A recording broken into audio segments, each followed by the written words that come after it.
국민의힘에서는 기초 자격 평가로 공천을 주겠다라는 시험 제도도 보도가 되고 있는데 함께 보시죠.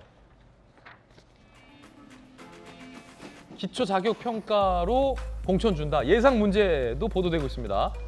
자, 다음 중 국민의힘 당원 당규와 관련된 내용으로 옳은 것은 이런 예상 문제로 시험을 친다는 겁니다. 오는 17일 오전 11시 전국 시도고사장에서 기초 자격 평가를 동시에 진행한다. 6일 지방선거 예비 출마자들을 평가해서 일정 점수 넘는 사람에게만 공천 준다. 3개 영역에 우와 8개 과목, 30문항, 절대평가 방식. 오, 야 이거 굉장히 이례적인데. 자 김병민 대변인. 예. 그 과목이 8과목이나 봅니까? 뭐 있습니까? 수학, 영어, 과학 이런 겁니까? 아니면 뭡니까? 여기에는 기초적으로 당헌 당규에 관한 내용들도 있고 또 법에 관해서 공직선거법 관련된 내용들, 지방자치법에 관련된 내용들도 있다고 하고요. 당의 강령은 우리 당이 무엇하는 정당인가를 규정하고 있는 것을 강령이라 해서 그 강령을 정당의 정강, 그리고 당이 가지고 있는 기본 정책을 정책해서 기본 정책까지 얘기를 하고 있는데 이 내용들에 대해서도 시험을 본다고 합니다. 제가 우리 국민의힘의 정강 정책을 만든 개정특위위원장이거든요. 그럼 시험 출제위원 가십니까?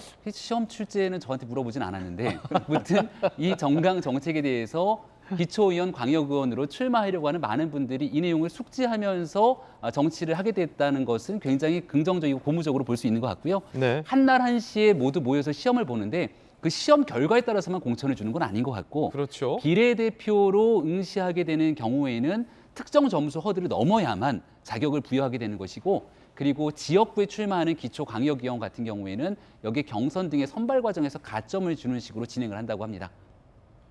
근데 문득 드는 의문이 여러 가지 평가 잣대 중에 하나로서 활용하면 크게 논란은 없겠습니다만 국민을 대표하는 지방선거의 출마자가 네.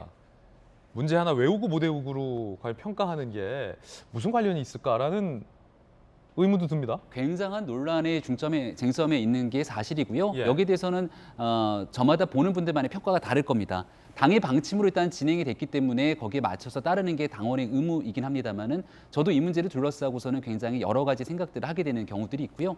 기초의원, 광역의원에 한해서만 시험을 본다 그럽니다. 근데 저는 문득 드는 궁금증이 그럼 국회의원 나중에 공천할 때도 이 시험 보나? 그럼 일각에서는 국회의원은 그래도 어느 정도 좀 기준이 되고 기초광역의원 같은 경우에는 기준이 좀 미달되는 사람들에 대한 국민적 평가 때문에 보는 거다 이렇게 얘기하는 분들도 있는데 예. 그거 자체가 선입견 아닌가요? 또 이런 생각이 들기도 합니다.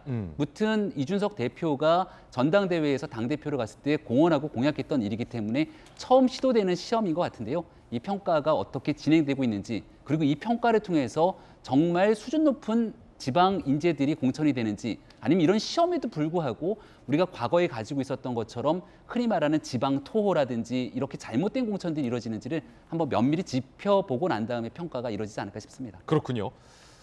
8과목이나 본다고요? 공부들을 많이 하셔야겠군요.